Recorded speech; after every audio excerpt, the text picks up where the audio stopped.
We got married on September 10th, 2011. He actually picked the date 9, 10, 11. That way he won't forget it. It's easy. He proposed to me in front of all my family and friends at my graduation party from college. I've been with him through his 2 deployments to Iraq.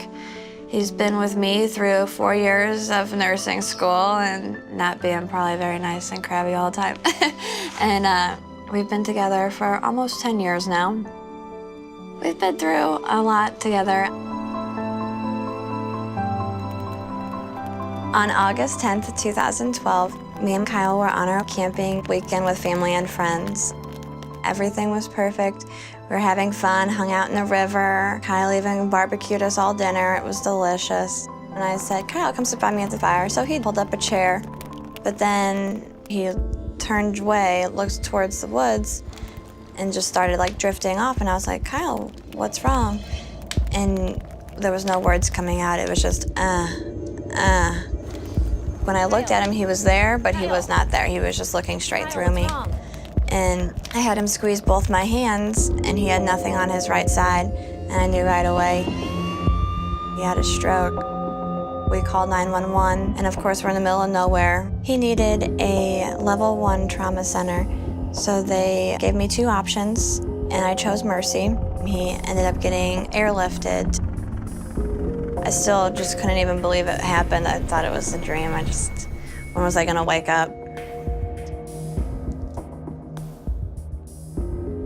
I just never thought my 25-year-old husband would have a stroke. I just remember running into the hospital, an emotional, crazy mess, and just telling him that I'm here for my husband, Kyle Aslan. Where is he? Where is he? I was at home and the stroke pager went off, and I knew that somebody was coming to the emergency room. They were being air vac'd. Lots of things happen quickly. IVs are started, vital signs are taken, a history's taken. That all happens within 8 to 10 minutes. You look at their CAT scan, you make a decision about their CAT scan, and you talk to the patient. And that's where I met Kyle. I saw Dr. Logan first. He told us that Kyle had had a stroke.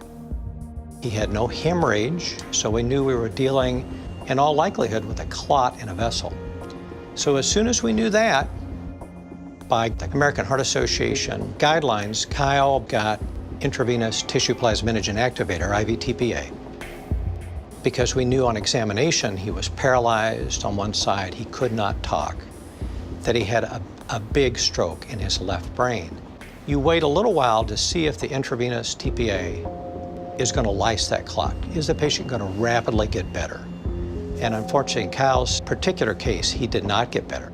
Our interventional radiologist was already halfway into the hospital because she knew that she was going to be needed. She calls a vascular surgeon and notifies the interventional crew that this is a go.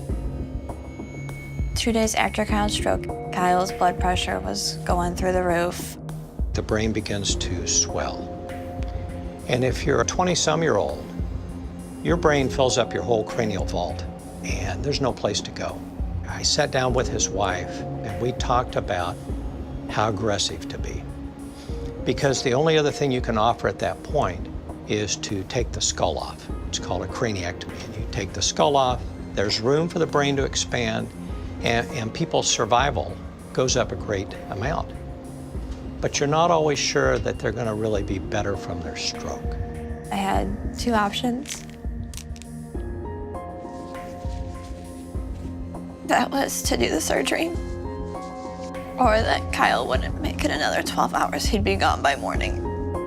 So she had a tough decision. So I gave my consent and went with the surgery. That was a turning point for his survival. After that, survival was not an issue. The American Heart Association and the American Stroke Association are important because it's led to a groundswell of requiring physicians and requiring hospital systems to put together programs to educate physicians about the urgency of heart attack and stroke, in this situation, stroke. Kyle's grandfather, many years back, also had a stroke. And then also his mom has had multiple blood clots in her legs and actually had an IVC filter placed in her leg. So I believe that all the work and research that the American Heart Association has done has impacted 3 generations. Kyle had a very long recovery because he had such a massive stroke. I wrote down every little thing in my notebook. Kyle's neurologist at Mercy, Dr. Logan, came and saw me and Kyle every morning between 5 and 5:30. He's an early bird. Dr. Logan meant a lot to me and Kyle. Kyle was not talking. He couldn't say anything verbally. I was wondering if his speech would actually ever even come back, and if it did, where he would be at. And then whenever we went to the rehab, we did a lot of gesturing, like he would just kind of like point to things and tell me that way what he needed. But it was very hard. He had nothing in the right arm and the right leg for movement and feeling. And I was also scared and wondering how that would ever come back. He's a Marine, he likes to work out, and within a few days at the rehab, he was actually walking up 3 sets of stairs. His physical came much faster than the rest. We went and started through Mercy outpatient rehab, and he went there for physical therapy, occupational therapy, and speech therapy. His speech and occupational therapy, which is your everyday sort of doing things from dressing to cleaning to cooking to math problems to schoolwork, all that kind of stuff.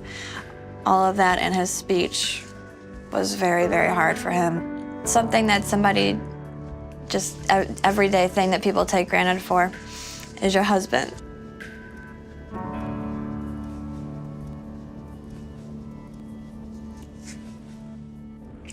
Sorry. To be able to say your name. In my notebook, I wrote down a lot of negative things. So hopefully the next thing I get to write in it will be about the American Heart Association ball that me and Kyle will be attending, and we're looking forward to it. It'll be a great time.